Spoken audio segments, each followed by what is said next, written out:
সরকার বদলায়, নীতি বদলায়, কিন্তু বদলায় না শুধু বাজারের দৃশ্যপট। হঠাৎ করেই উধাও হয়ে যায় পণ্য, লাফিয়ে বাড়ে দাম। আপনি কি ভেবেছেন এটা শুধুই সরবরাহ ঘাটতি, নাকি এর পেছনে কাজ করছে সুনির্দিষ্ট কোনো ক্রাইম সিন্ডিকেট? 17 কোটি মানুষের রান্নাঘরের নিয়ন্ত্রণ আসলে কাদের হাতে?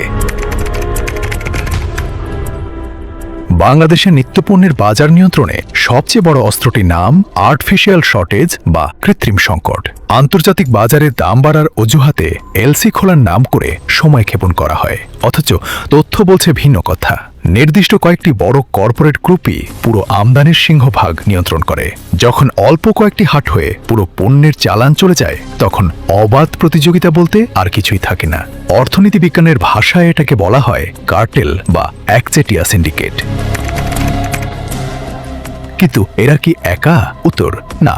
এদের ক্ষমতার চাবিকাঠি লুকিয়ে আছে শক্তিশালী এক রাজনৈতিক ও প্রশাসনিক আশ্রয়ে।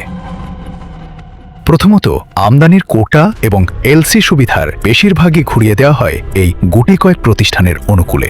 দ্বিতীয়ত, পাইকারি আড়ত থেকে খুচরা বাজার পর্যন্ত প্রতিটি স্তরে হাত বদল হয় ভুয়া রসিদ কিংবা রসিদহীন কারবারের মাধ্যমে।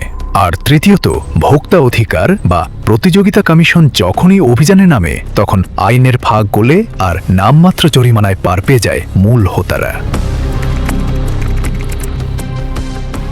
প্রতিটি কেজি আলুতে 5 টাকা কিংবা লিটার প্রতি তেলে 10 টাকা অতিরিক্ত নিলেই প্রতি মাসে সাধারণ মানুষের পকেট থেকে উধাও হয়ে যায় হাজার কোটি টাকা। এই বিশাল অঙ্কের টাকার একটি অংশ চলে যায় বাজারের বাইরের কিছু অদৃশ্য চ্যানেলে। ফলে বাজার মনিটরিং ব্যবস্থা ফাইলবন্দি হয়ে পড়ে থাকে, আর সাধারণ মানুষ জিম্মি হয়ে যায় ওই 4-5টি পাওয়ার হাউসের কাছে। নীতি নির্ধারকরা কি সত্যি সিন্ডিকেট ভাঙতে অক্ষম, নাকি টেবিলের তল দিয়ে গড়ে উঠেছে কোনো সমঝোতার সেতু? 17 কোটি মানুষের পকেটে যে অদৃশ্য হাত টান দিচ্ছে, তা থামানোর সাহস কি কেউ দেখাবে?